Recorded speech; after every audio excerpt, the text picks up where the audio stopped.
Hai, jumpa lagi dengan Geo Kevin. Kali ini kita akan membahas tentang bipolar. Nah, apa sih bipolar itu? Bipolar itu kita sebut dengan bipolar disorder, ada gangguan mood yang mempengaruhi perasaan seseorang, energi, dan kemampuan untuk berfungsi sehari-hari.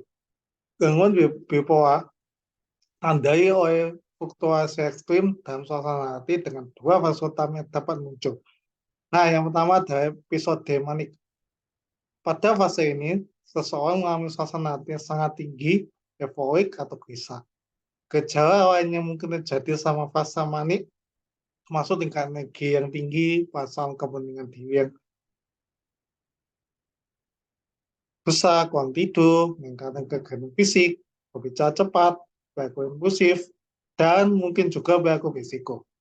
Nah, dan yang kedua adalah episode depresi. Pada fase ini, seseorang mengalami suasana hati yang sangat rendah dengan gejala seperti perasaan sedih mendalam, kehilangan mintanya, aktivitas yang biasanya dinikmati, kelelahan, kesulitan tidur, gangguan makan, dan bahkan memikirkan tentang bunuh diri. Nah, bipolar disorder ini sehingga berlangsung sepanjang hidup dan dapat memiliki dampak signifikan untuk kehidupan individu yang terkena. Nah, apa saja sih dampaknya? Nah, kita bahas satu persatu. Nah, yang pertama adalah kesulitan dalam hubungan.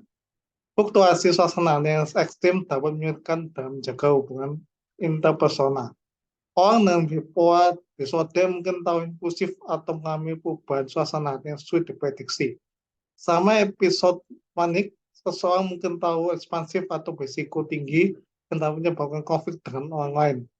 Sama episode depresi, energi dan minat yang rendah dapat membuat seseorang menjadi isolasi. Nah, yang kedua adalah gangguan dalam pekerjaan dan pendidikan. Gangguan bipolar dapat mengganggu kemampuan seseorang untuk menjalani rutinitas sehari-hari, termasuk bekerja dan membaca. Fase depresi bisa menyebabkan ketidakmampuan untuk berkonsentrasi atau menyelesaikan tugas. Sama episode manik, seseorang mungkin tahu aktif dan kurang timbangan risiko, sementara sama episode depresi, produktivitas dapat menurun karena energi dan motivasi yang rendah. Nah, yang ketiga adalah kesehatan fisik. Gangguan bipolar juga berdampak pada kesehatan fisik. Orang dengan bipolar disorder mungkin cenderung mengabaikan perawatan kesehatan. Nah, yang keempat adalah risiko bunuh diri. Orang dengan bipolar disorder berisiko tinggi untuk berpikir atau mencoba bunuh diri, terutama saat fase depresi. Nah, dan dampak yang kelima adalah keterbatasan hidup sehari-hari. Gangguan bipolar dapat menghasilkan keterbatasan dalam menjalani kehidupan sehari-hari. Pengobatan dan dukungan yang tepat bisa membantu mengelola gejala dan minimalkan dampak negatifnya. Jadi, jika tidak ada pengelolaan yang tepat, gangguan bipolar dapat mengganggu kualitas hidup secara keseluruhan.